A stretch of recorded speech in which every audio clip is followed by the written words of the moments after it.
Seanslarda tez-tez eşitdiyim cümlələrdən biri də danışanların heç nə hiss etmirəm, son dövrlərdə demək olar ki, hissizləşmişəm, heç bir duyğunu hiss edə, duya bilmirəm kimi cümlələr istifadə etmələnirdir.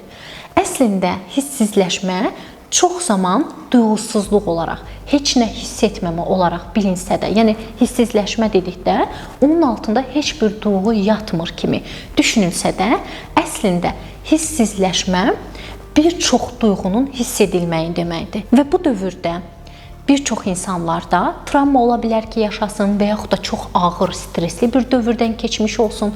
Bunun nəticəsi olaraq beynin özünü qoruma mexanizmi olaraq məhz hissizləşməni yarada bilir. Yəni heç nə hiss etməmək altında duyğusuzluq yatıldığı düşünsə də, əslində hissizləşmənin altında bir çox duyğunun toplamı yatır.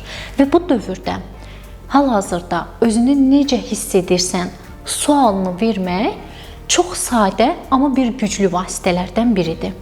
Və həmin anda hiss etdiyin duyğunun içərisinə baxmaq, onu mühakimə etmədən ələ almaq yaxşı hiss etmənin ilk addımlarından biridir.